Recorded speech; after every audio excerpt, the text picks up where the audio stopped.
problema quan es treballa amb els 4 cercles de l'Ikigai és que en el quart cercle, que és el que el món necessita, hi ha qui pensa que ha de ser una cosa grandiloquent, no?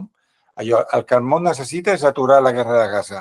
El que el món necessita és aturar la fam a no sé on.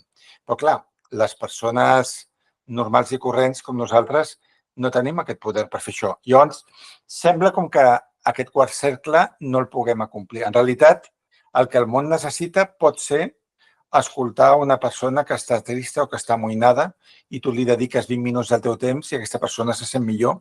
Allò també és el que el món necessita. Per què és bo tenir 2 ikigais? Per diversos motius. Un, perquè si tens un mal dia en l'ikigai A, a la teva feina, sempre et pots refugiar en el B. No et poses a tocar el violí o a escriure.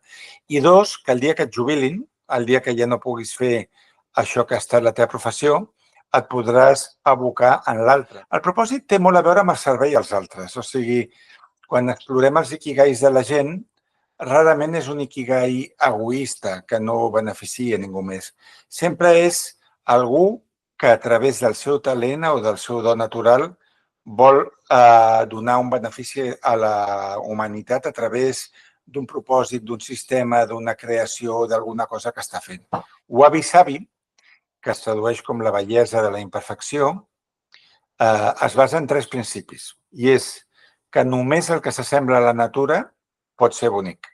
Doncs a la natura no hi ha res que sigui perfecte, en el sentit humà de la paraula, no hi ha res que sigui perfectament recte. De fet, el mateix Gaudí ja deia la línia recta és de l'home, la corba és de Déu, deia. Doncs ve d'aquí la cosa, no?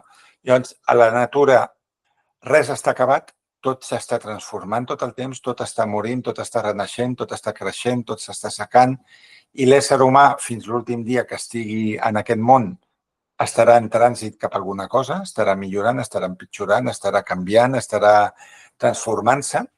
I després, la tercera llei de natura és que res és per sempre, no?